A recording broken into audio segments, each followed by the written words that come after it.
श्री कृष्ण जन्माष्टमी के दिन गौमाता को खिला दे ये एक चीज, दरिद्रता समाप्त हो जाएगी। नमस्कार, आपका स्वागत है। दोस्तों, हर साल भाद्रपद माह के कृष्ण पक्ष की अष्टमी पर कृष्ण जन्माष्टमी मनाई जाती है। द्वापर युग में इसी दिन भगवान श्री कृष्ण का जन्म हुआ था। श्रीमद् भागवत पुराण के अनुसार श्री कृष्ण का जन्म अष्टमी तिथि, रोहिणी नक्षत्र, वृषभ राशि और बुधवार के दिन हुआ था। इस वर्ष भाद्रपद कृष्ण जन्माष्टमी की तिथि की शुरुआत 26 अगस्त को दोपहर 3:55 को होगी और अष्टमी की समाप्ति 27 अगस्त शाम 3:38 को होगी। इस दौरान श्री कृष्ण का जन्मोत्सव मनाया जाएगा। श्री कृष्ण पूजा का शुभ मुहूर्त 26 अगस्त को रात्रि 12 से लेकर देर रात 12:44 तक रहेगा।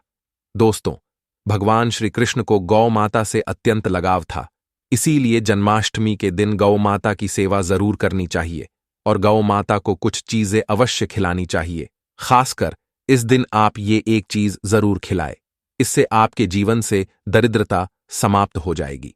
दोस्तों, हमारे प्राचीन धर्म ग्रंथों में गाय को एक अत्यंत महत्वपूर्ण और पवित्र पशु माना जाता है। शास्त्रों में गाय को माता कहा गया है और समस्त देवी देवता इनका पूजन करते हैं। गौ माता के शरीर में 33 कोटि देवी देवताओं का निवास होता है। गाय एक अत्यंत पवित्र, निर्मल, शांत, निष्पाप जीव है। ऋग्वेद में इसे संसार का पालन पोषण करने वाली कामधेनु माता कहा गया है। इसके दर्शन मात्र से मनुष्य के हजारों पाप नष्ट हो जाते हैं। इसीलिए कभी इस निष्पाप गौ माता पर अत्याचार नहीं करना चाहिए। गाय को कभी मारना नहीं चाहिए और कभी उन्हें कष्ट नहीं देने चाहिए। गाय को मारना शास्त्रों में सबसे बड़ा पाप माना गया है। दोस्तों, भगवान श्री कृष्ण को गायों से विशेष लगाव था। उन्हें गौ माता बहुत अधिक प्रिय थी। श्री कृष्ण के अनुसार गायों की सेवा करना ही सर्वश्रेष्ठ धर्म है। इससे बड़ा पुण्य का कार्य संसार में दूसरा कोई नहीं। कलयुग की भविष्यवाणी करते हुए भगवान श्री कृष्ण कहते हैं कि कलयुग में जब धर्म का लोप हो जाएगा तब मनुष्य गाय की सेवा नहीं करेंगे। मनुष्य केवल दूध के लिए ही गाय को पालेगा। दूध के लिए वह गाय को बहुत कष्ट देगा, जिसके परिणाम स्वरूप कलयुग में पाप और अधर्म उसके चरम पर होगा।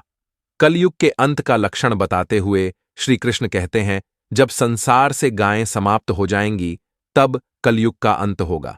जो मनुष्य कलयुग में भी गाय की निस्वार्थ भाव से सेवा करेगा वह सुख समृद्धि प्राप्त करेगा। जो स्त्री रसोई में बनी पहली रोटी गौ माता को खिलाएगी वह सदा सुहागिन और सौभाग्यशाली रहेगी। जो लोग अपने घर में गाय से प्राप्त पंचगव्य को घर में रखेगा उसके घर में कभी दुख दरिद्रता नहीं आएगी। दोस्तों, हमारे धर्म के सभी शास्त्रों में गाय की सेवा को ही सर्वश्रेष्ठ माना गया है। जो व्यक्ति प्रतिदिन किसी न किसी तरह से गौ माता की सेवा करता है वह सबसे अधिक पुण्यवान बन जाता है। गांव में तो मनुष्य को गाय की सेवा करने का अवसर प्राप्त होता है, लेकिन शहरों में गाय के दर्शन आसानी से नहीं हो पाते हैं। इसीलिए मनुष्य को गौशाला में जाकर गाय की सेवा करनी चाहिए अथवा गौशाला के लिए दान धर्म करने चाहिए। इसके अलावा आप अपने घर में ही गौ माता की मूर्ति रखकर उनकी पूजा जरूर करें। इससे भी माता कामधेनु का आशीर्वाद प्राप्त होता है। शास्त्रों में गौ माता को मां लक्ष्मी का रूप माना गया है, इसीलिए उनकी पूजा करने से दरिद्रता दूर होती है। प्राचीन काल से ही गौ माता की सेवा और संरक्षण करने की परंपरा चली आ रही है। कई ऋषि मुनि अपनी कुटिया में गायों का पालन करते थे तथा राजा महाराज गायों का दान करते थे। गायों के दान को सबसे बड़ा दान कहा गया है। गाय का दान करने से सभी जन्मों के पाप नष्ट हो जाते हैं और मनुष्य को मोक्ष की प्राप्ति होती है। आज हम आपको गौ माता के संबंध में बहुत ही महत्वपूर्ण बातें बताने जा रहे हैं। गाय की पूजा कैसे करनी चाहिए, गाय को कौन सी चीजें खिलाने से कौन सा फल मिलता है तथा गाय के किस अंग को स्पर्श करने से दरिद्रता दूर होती है आदि के बारे में हमारे शास्त्रों में बहुत ही महत्वपूर्ण ज्ञान दिया गया है। हमारी अत्यंत पूजनीय गौ माता के बारे में आप सभी को यह बातें अवश्य जान लेनी चाहिए। इससे आपके जीवन से सभी प्रकार के कष्ट दूर होंगे। दोस्तों, कई बार महिलाएं जाने अनजाने में गाय को कुछ चीजें खिला देती हैं, जिससे मां लक्ष्मी क्रोधित हो जाती है। शास्त्रों में कहा गया है कि ये चीजें गाय को कभी नहीं खिलानी चाहिए।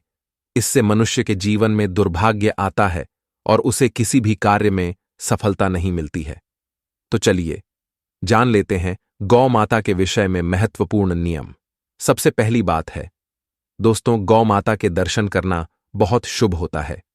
शास्त्र कहते हैं रोज सुबह गाय के दर्शन होने से पुण्य की प्राप्ति होती है और सुबह गोबर के दर्शन होने से लक्ष्मी की प्राप्ति होती है।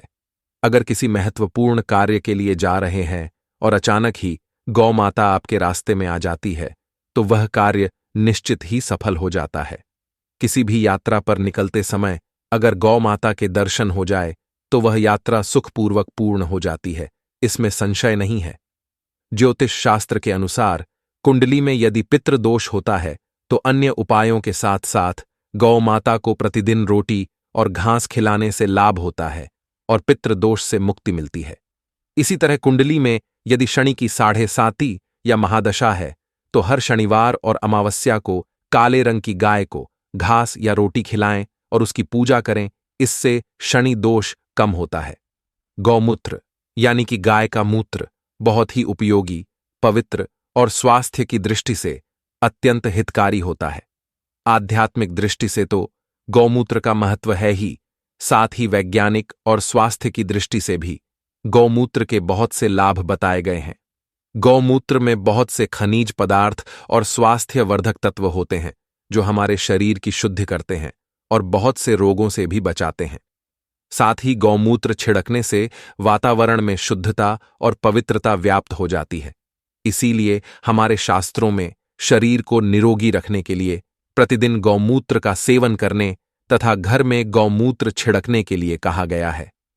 कुंडली में शुक्र ग्रह की स्थिति को मजबूत करने के लिए ज्योतिष शास्त्र के अनुसार सुबह के भोजन में सबसे पहली रोटी निकालकर एक सफेद गाय को खिलाना शुभ माना जाता है। अगर आपकी कुंडली में बुध ग्रह कमजोर है या आपको किसी कारण इसके दुष्प्रभाव झेलने पड़ रहे हैं तो हर बुधवार के दिन गाय को हरा चारा खिलाना शुरू कर दें।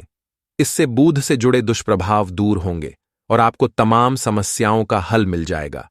अगर कुंडली में मंगल दोष है जिसके कारण आपके जीवन में कई तरह की परेशानियां हैं तो लाल रंग की गाय की सेवा करें।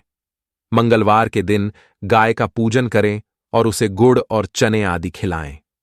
बृहस्पति ग्रह को जीवन के सभी मांगलिक कार्यों का कारक माना जाता है। ऐसे में अगर किसी व्यक्ति के जीवन में विवाह आदि मांगलिक कार्यों में विघ्न निर्माण हो रहे हैं तो उन लोगों को कुंडली में बृहस्पति ग्रह की स्थिति को मजबूत करने के लिए रोटी पर गुड़ और चने रखकर गाय को खिला देना चाहिए। इससे आपको शुभ परिणाम प्राप्त होते हैं। अगर घर में अशांति है, लड़ाई झगड़े होते रहते हैं तो घर में सुख शांति बनाए रखने के लिए घर के अंदर गाय के गोबर से बने उपले को जलाना चाहिए और उसका धुआं संपूर्ण घर में फैलाना चाहिए। इससे घर की नकारात्मक ऊर्जा नष्ट होती है और सकारात्मक ऊर्जा में वृद्धि होती है। गाय के दूध, दही, घी, गोबर और गौमूत्र से बनने वाले मिश्रण को पंचगव्य कहते हैं। पंचगव्य को पापनाशक कहा जाता है और हिंदुओं की एक धार्मिक विधि प्रायश्चित करने में इसका उपयोग किया जाता है। पंचगव्य को बनाने वाली सभी वस्तुएं अत्यंत उपयोगी होती हैं जो स्वास्थ्य के लिए लाभदायक तो है ही, साथ ही औषधीय गुणों से भी भरपूर है। दोस्तों, अगर आपके द्वार पर गौ माता आती है तो उसे बिना रोटी खिलाए जाने मत देना, नहीं तो आपको दुर्भाग्य का सामना करना पड़ेगा। क्योंकि जिसके द्वार से गाय बिना कुछ प्राप्त किए लौट जाती है उसके घर से लक्ष्मी भी चली जाती है। प्रत्येक स्त्री को प्रतिदिन गाय के लिए एक रोटी बनानी चाहिए और प्रेम से गौ माता को खिलानी चाहिए। इससे गौ माता का आशीर्वाद प्राप्त होता है और मन की इच्छाएं पूर्ण होती हैं। कुछ लोग गौ माता को बासी भोजन अथवा जूठन खिला देते हैं। इसे शास्त्रों में पाप माना गया है। आप किसी अन्य पशु को खिला सकते हैं लेकिन गाय को कभी जूठन नहीं खिलाना चाहिए। भूख लगने के कारण गौ माता उस अन्न को ग्रहण तो कर लेती है लेकिन इसका पाप उस व्यक्ति को लगता है जो गौ माता को ऐसा बासी भोजन खिलाता है। गाय एक शाकाहारी और पवित्र पशु है, इसीलिए गाय के भोजन में कभी मांस, अंडे आदि चीजें नहीं डालनी चाहिए। ऐसा करने से महापाप लगता है। यदि आपकी कुंडली में चंद्र दोष है और जिसके कारण लगातार परेशानी उठानी पड़ रही है, तो आप ये एक उपाय जरूर करें। आप रोटी पर सफेद मक्खन, नमक और घी लगाकर गौमाता को खिला दें। यदि शनि दोष है तो आटे में थोड़े काले तिल मिलाकर रोटी बनाकर गौमाता को खिला दे। इससे शनि दोष समाप्त होता है। मंगल दोष को दूर करने के लिए रोटी पर हल्दी लगाकर गाय को खिलाना चाहिए। अगर घर में धन की समस्या है तो गुरुवार के दिन गाय को केले का फल खिलाना चाहिए। इससे दरिद्रता दूर होती है।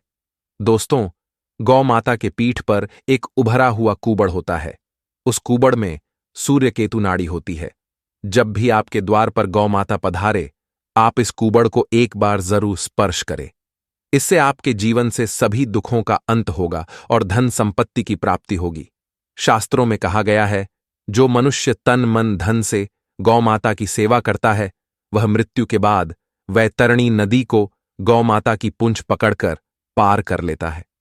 उस व्यक्ति की अकाल मृत्यु नहीं होती है और उसे मोक्ष की प्राप्ति होती है। जिस व्यक्ति के भाग्य की रेखा सोई हुई है, अगर वह व्यक्ति अपनी हथेली पर गुड़ रखकर गौ माता की जीभ से चटाता है, तो उसकी सोई हुई भाग्य रेखा खुल जाती है और उसका दुर्भाग्य सौभाग्य में परिवर्तित हो जाता है। तो दोस्तों, इस प्रकार से आप सभी गौ माता की सेवा जरूर करें। उम्मीद है आपको यह जानकारी अच्छी लगी होगी। वीडियो को लाइक जरूर करें और कमेंट में जय गौ माता और जय श्री कृष्ण जरूर लिखें। साथ ही चैनल को सब्सक्राइब करें। आप सभी का धन्यवाद।